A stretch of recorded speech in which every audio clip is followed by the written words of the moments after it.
Kampala Capital City Authority, KCCA, is planning to intensify efforts to bring order to the city's chaotic transport sector. In an exclusive interview with NTV, KCCA's Deputy Executive Director Benon Kigenyi noted that the authority will now shift its focus to regulating the motorcycle taxis, locally known as Boda, and commuter taxi operations. This follows the successful enforcement of a recent trade order that cleared street vendors from major streets in the capital. We are planning to, together with the Uganda Taxi Operators Federation and the Boda management, to push back and reorganize the city to have our city transport flow enhanced. We have had previous meetings and engagements with these organizations to plan for our action, and we are finalizing. Under the new Kampala City Transport Regulatory Plan, Boda riders will be restricted to operating in gazetted stages. There is a new phenomenon in the city called Lubianza, people who keep swarming around and searching for customers who have grown over time. There are so many and untraceable, making it very difficult for us to manage those kinds of people. Our updated number of verified and geo-coded gazetted stages are 937. Of those, 166 are geo-coded and they have been approved on public land. 771 geo-coded are on private land. That is what makes the 937 Boda stages. It is recommended that a Boda stage should have not more than 30 people. And the 30 people are not there at the same time. Those are the people who work and utilize that point as their takeoff. They could work at night, they could work at different times. And we know that because they are continuously in motion, we do not envisage a pool of 30 riders in one place. This means that nearly 28,000 Boda riders will operate in the gazetted spaces across Kampala's 5 divisions. But there are more than 150,000 Boda operators in Kampala, and it's not clear how the rest will be regulated. The move is intended to reduce congestion, curb criminality linked to unregulated operations, and improve road safety. Enforcement is expected to begin in 2 weeks' time. For taxis, the focus remains on eliminating illegal parking and operations outside designated areas. Taxis are supposed to be in designated taxi parks, private or public. And the taxis ideally should have route charts.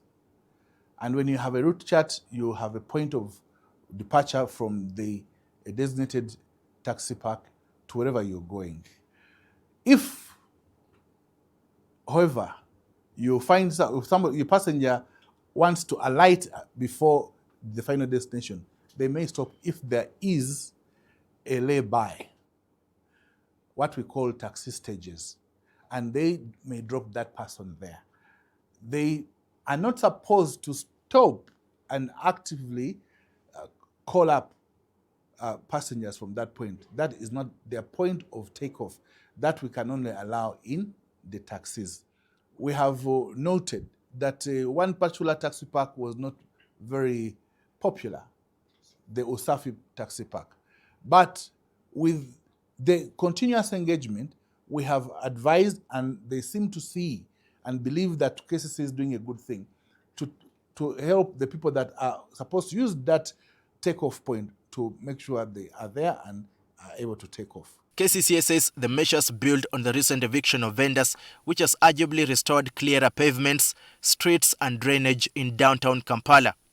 We have got many reviews already about the trade order management that people did not have faith in that it could happen. We announced that in 14 days we would be taking action. And on the 20th of February, I'm very sure people woke up to a different Kampala. And we have held the ground since then. We are not going to simply speak about this matter. We want to take action. Previous attempts by KCCA to regulate border borders and commuter taxis in Kampala have repeatedly failed, largely due to heavy political interference. This politicization, combined with the absence of viable mass public transport alternatives, has consistently undermined regulations aimed at reducing congestion, improving safety and curbing crime in the sector.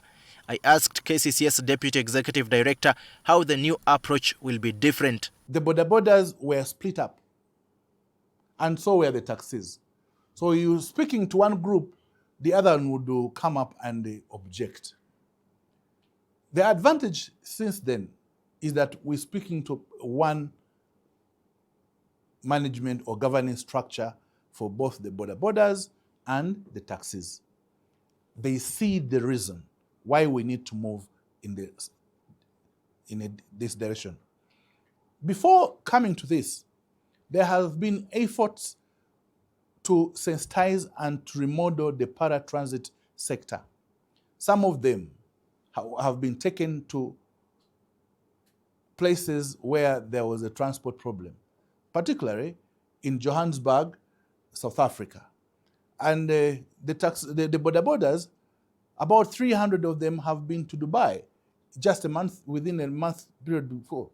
And they are appreciating the need to have an organized sector, one that empowers them, one that they can do and be proud of. So yes, there'll be objections from people who are not doing the right thing the right way, but for those who wish to use this as their trade, as a springboard to get into a new life, this is the opportunity for them to preserve their industry. Authorities insist the plan will create a safer and more efficient city for residents and businesses. This is the latest step in Kampala's push to modernize urban mobility and trade. Daniel, Kibet, NTV.